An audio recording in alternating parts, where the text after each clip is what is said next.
the hands of a group of 9 French noblemen. These noblemen became known as the Knights Templar.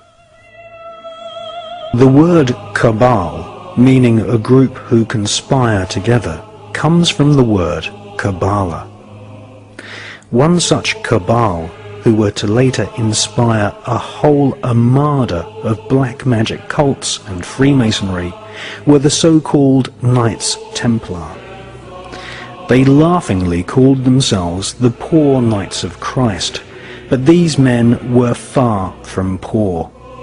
They deliberately styled themselves as monks so that they could go about their Luciferian Kabbalistic studies and conduct business without being taxed nor arouse suspicion from the Vatican.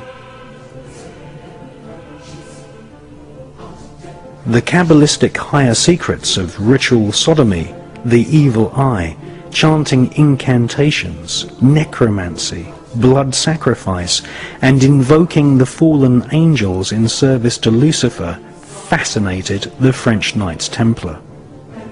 They realized that the Kabbalah originated in Palestine, and once they had realized that the Kabbalah was the key to untold spiritual magical power, they cunningly planned a bloody crusade to Palestine in order to search for more Kabbalistic and magical artifacts.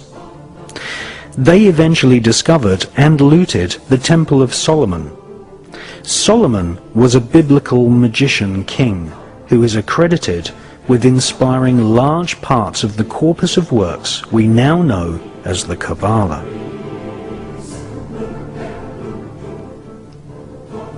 The Knights Templar arrived in Palestine with one main goal: to stop the Muslims from gaining any knowledge about the Kabbalah.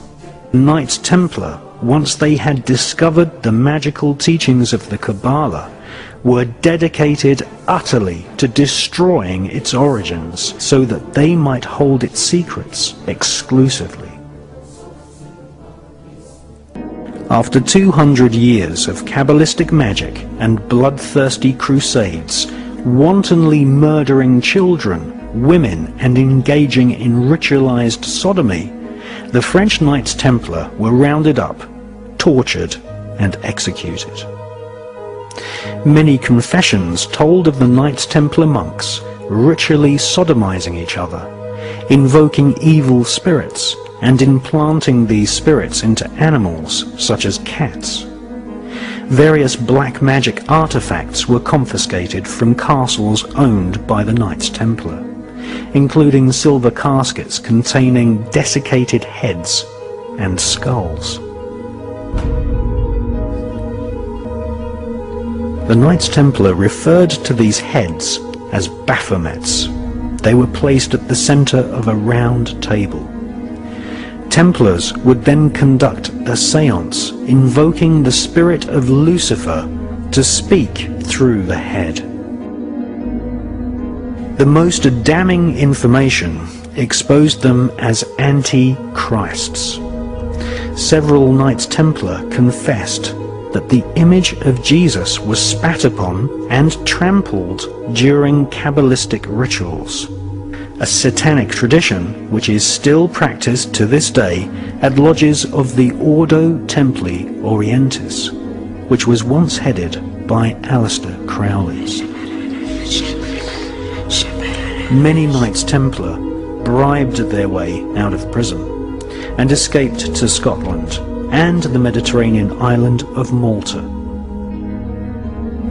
They first renamed themselves the Sovereign Knights of Malta, and then, after establishing trade routes to North America long before Christopher Columbus, they re-emerged in Scotland, calling themselves Freemasons. All versions of Freemasonry, Rosicrucianism, the Skull and Bones, the Palladian Rite of Freemasonry, Co-Masonry, Scottish Rite Masonry, the Ku Klux Klan, and Crowley's Ordo Templi Orientis are derived from the original Kabbalistic rituals of the Knights Templar.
The Illuminati is a global network of witch covens, black magicians, and Freemasons. They use a secret code of numbers and words to communicate the plan to one another. They hold rituals right in the heart of the British Parliament and Washington, D.C. The Illuminati have designed the United States as the headquarters for their barbarous plan to bring about the apocalyptic prophecies of the Antichrist. Don't have a lot to respond except the fact that I am past master of my lodge and a Freemason, and I'm very proud of the fact. And I think it's interesting to listen to a debate that says that points toward Freemasonry as an occult when 36 of the 50 signers of the Declaration of Independence, all of the generals in Washington's army, and everyone who's participated in the Revolutionary War were basically Freemasons. And if you look at how the foundation of the country was put together, it's on Masonic principles. So I think it's certainly an interesting debate that's probably not appropriate in this public forum, but I would certainly encourage people that have a different viewpoint to study the Freemasonry organization a little closer.